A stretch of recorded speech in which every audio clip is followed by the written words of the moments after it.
your bank account. And I'm like, well, that kind of felt a little intrusive to me. I thought, I don't know if I like that or not, but I decided I'm going to get the deal, $10 a month, and so I did it.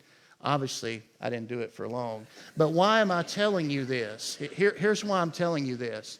Because you may not know this, and this was something I had to get educated about, but there is an entire industry out there called payment processing. And anytime you go anywhere and use your credit card, there's fees that are paid, usually by the business and not by you. That eats into their profit margin. That's one reason why if I have cash, I usually try to tip a waiter or waitress with the cash and not on my receipt, because I know it's going to, the fees are going to get that. Well, the thing they have through the giving provider that we have for churches is if you have it come directly from your bank account, it only costs, what, a quarter? 25 cents. Whereas if you use your credit card, it's going to be 2.3% maybe, which is still very competitive compared to the industry standards, plus 30 cents, I think. And so you save money and the church saves money if you do online digital giving by connecting it to your bank account. You control when, you control how much, you control how often. You're the driver of it, but it only costs 25 cents per transaction.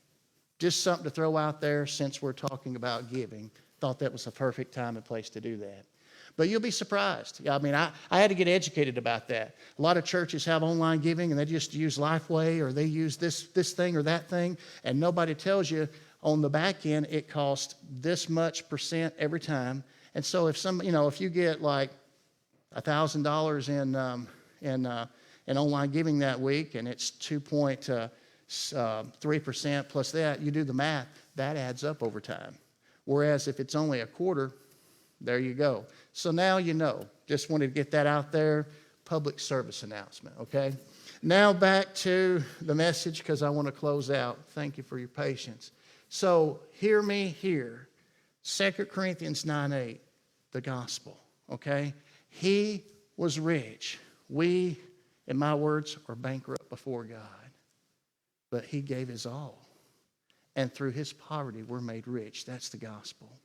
It's my prayer today, if you ever come to a point and a place in your life where you realize, I am going to stand before God someday. I'm going to be judged by him. And right now, I'm guilty as charged. And there's nothing I can do to earn or deserve his grace or his mercy. I'm guilty. I'm a dead man. I'm going to be judged, and it doesn't look good for me. But in this life, while there's still time, if God is speaking to your heart, don't wait. Don't put this off. If God's speaking to your heart, today is the day of salvation. Now is the time to receive his grace and his mercy. Now is the time that you come to him and say, oh, Lord, thank you for dying on that cross for me. Thank you for paying the debt that I